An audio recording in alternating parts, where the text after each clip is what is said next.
What's up, guys? Monday morning. Hope you guys have the energy after the after the weekend. But VIX at 34. Just want to go over this. There's a little something different spotting that can be done here if I go on the weekly chart, and just want to go over this, what exactly this means, right? Usually when VIX rises above 30, there's usually a spike down and then it stays below for some time. But here in the last 3 months, we've seen that it's trying to hold above 26, 27 for some time. This is the third spike within such a short period of time, right? Usually we don't get this high. If you guys look, we don't usually get this high continuously, right? But now we're starting to get this continuously, right? This is all the way going back from 2008, and you guys can see we're holding above this 30 continuously every few weeks. What does that tell us? Now, number one, VIX when it's high is basically your volatility. It's the measurement of the S&P 500. It tells us the amount of they say the fear and volatility index. The higher the VIX, that means more volatility in the markets, right?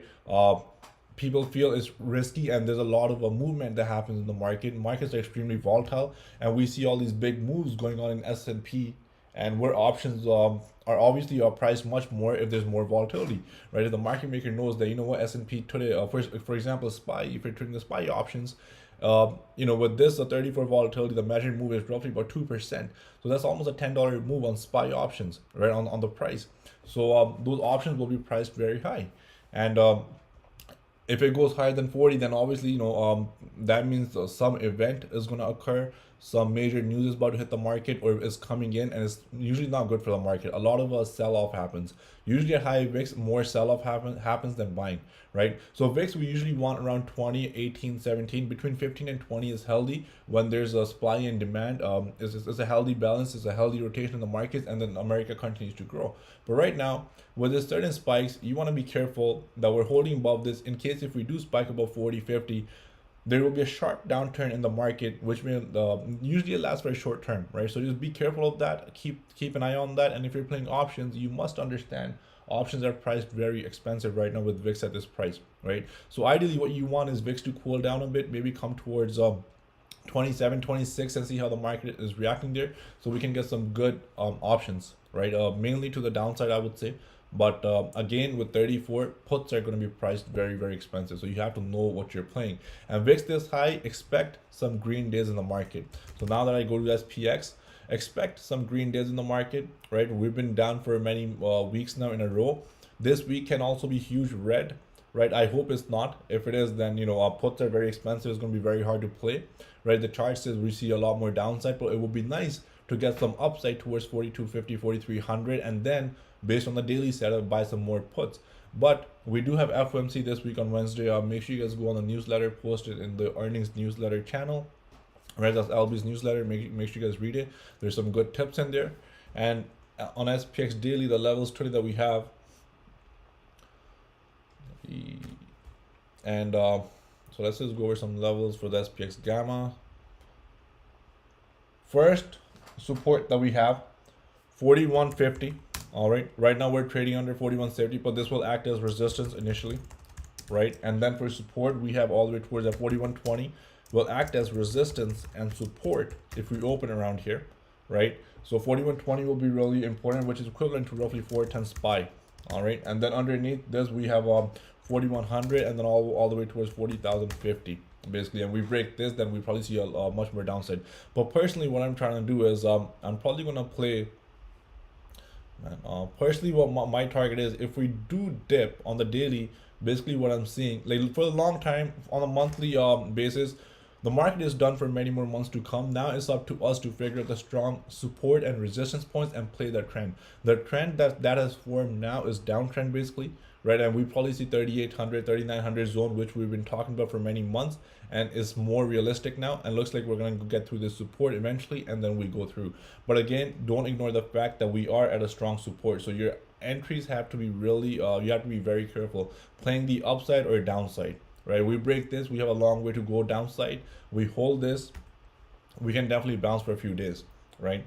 So the rally is definitely possible. Just make sure you guys know this on the back of your head, which is also known as banner rally. When puts at VIX at 34, puts, when they lose time decay, they lose a lot of value, or dealers buy it back, and then they shift the market higher, right?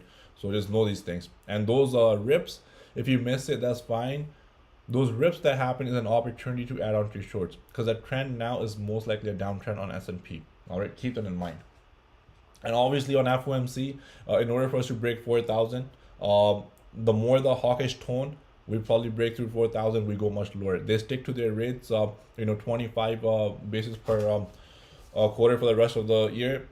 That we already know. And then if they do a 50 this quarter, which is in May, that's expected. But if they say 75, then obviously I think that's going to shock the market a little bit. We might see some more downturn. So for now, above 4,000, there will be a lot of strong support, and we probably see a bounce back towards 4,200, 4,300 in the coming days. So just be careful of this. It's going to be a very, very tricky spot to play at these levels. All right. Tesla. So we had a bounce on this name. On Thursday, right? They took the stock down. It was a very typical pattern. Usually after the big red day, they consolidate near the lower range. Then the next day is usually also the red, which is the third day. But they obviously went up. Elon Musk tweeted that he's done selling for the quarter. And then on Friday, we had a little gap up. We ripped all day, and then obviously got rejected right at the 50 MA on the daily, and then shifted right down, right? In the last 1-2 hours, Tesla fell a lot. And now basically, if I go on the weekly channel, right, if you guys draw Keltner channels, I don't know if you guys put those on. They're available on Quest Trade. Monthly has broken down the mid. If you guys go on the monthly chart, this is the weekly I'm going to go over it, but the monthly has fallen below the mid Keltner channel, which is usually not good. It's pointing to a lot of consolidation and potentially a lot more downside in the coming months. All right. On the weekly, Tesla is just trying to hold on to the 50 MA. We break below 50 MA, we close underneath, then obviously there is some more. Then obviously we have this retest of 700, which will happen, and then we see, do we bounce from here? Maybe we bounce, we retest the 50 MA one more time, and then maybe we break it and come test the 200 MA, right? Many of you guys are going to have a hard time believing this, but if the market does go sideways or consolidate, Tesla is likely going to visit $500, $600 range. And some of you guys, I know if you're listening, you just can't accept it. You're so in love with the stock, right? But again, it should be a good opportunity for you to put on some equity if it does get to those levels. I really think that we do visit these levels right here, around 546, right? So let's see. In the coming months, I think it'll be a great opportunity, and just keep these in mind, right? The biggest hint is Amazon. After struggling for 2 years, after holding these levels, multiple attempts to break out, we're now at the 200 MA. We're opening below. I think it's down 45 points in pre-market. Again, weekly is under 200 MA. Now on the weekly, we probably retest at 200 MA, and then we see what happens. Or do we close with a reversal this week? Right, 200 MA is usually a very strong support. So as you know, I do see downside on Amazon in the coming month, but at the same time on the weekly, I don't want to ignore this 200 MA. Right, the last time it broke 200 MA was a long time ago, basically. Right, does it happen this time now? It's a very hard tell. Right, as much as we're bearish on the market on the monthly time frames, at the same time on the weekly 200 MA on Amazon is usually always held. The last time it broke was probably in 2008, I would say. Right, so the last time it broke was only in 2008. That too for a very limited time. It didn't go much down for a few weeks. It broke down and they came back up. So now if we go back here, back in 2022, under the 200 MA, if you're playing it, be careful. I do see this zone right here, which is roughly a 2185, the first zone, and then if we break underneath, then we have all the way towards $1,600, $1,800 range. But I don't want to ignore the fact that at the Amazon weekly 200 MA, that we can flag here, we can just hold, and this stock might lose volatility for many weeks to come. Right, that's what I expect on Amazon, and then we eventually reclaim, the market goes back to normal sometime in late 2022, 2023. And then we see much higher, right? Quantitative easing is what we want to look for in the coming months, right? Let's see when we hear about that. Google, very ugly. Again, also gave up gains, and I think it's also going to retest the 200 MA. Let's see when it happens. Amazon already tested. Now Google is probably next. In the coming weeks and months, it's probably going to retest it. Is it going to come down straight there? Hell no, right? There will be bounces in between. And then the downtrend, right? So basically the same way the stock goes up, the same way it'll come down, or maybe retest the 200 MA. So on Google, personally, I will wait for a 200 MA touch in the coming months whenever it happens, and that's when I'll probably scale in my first equity. Back in COVID, that's when it retested 200 MA and it reversed from there as well. So that will be a first scale in, and by then I think we'll be in a better place, but let's see as the time goes. One thing that I just want to say for you guys, manage your size well in this market. If you're playing strong support, strong resistance, your size will matter, right? Because options will be priced high with VIX high, so be careful. right? Another stock, Apple. Warren Buffett, I don't know if you guys read the news, he added $600 million worth of Apple, on the last time, on these dips. He wanted to buy more if it kept falling further, but he said it went up, so I stopped buying. What does that tell us? I think he's the best trader of all time. He knows what he's doing, even though he's old. No one can still beat his returns. He expects Apple to come much lower, basically. I think that's what it means, right? So if he was trying to buy more Apple and his comment was it went up again, so I stopped buying, that means he knows that it's going to come down again. So I think Apple, out of all the big tech with the Apple's balance sheet, I think it will be the best buy. If Apple I get around 140, I will probably scale in small equity, right? Keeping in mind that this is also possible, right? Keeping in mind that this is also possible, which is roughly 120 zone, right? And I think that will be a steal on Apple, personally, right? But around 140 zone, I am expecting on Apple in the coming weeks and months, and let's see if we get that, right? And ARK completely destroyed, right? ARK completely destroyed.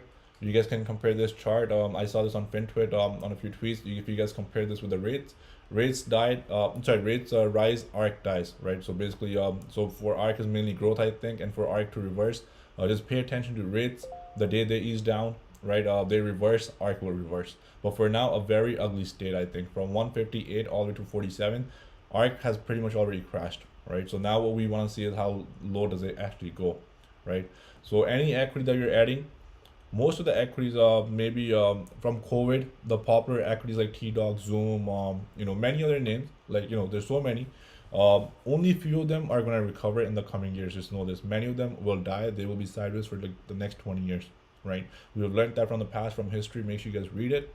Any equity that you're trying to buy, please do some fundamental analysis on it, right? Know what you're buying and make sure it has good growth and good opportunities worldwide, right? That will matter a lot on any equity buy. Don't just buy because it's come down a lot. Some of those that have come down a lot are going to stay down for a long time, right? So just make sure you do your proper DD before buying some equity on any name.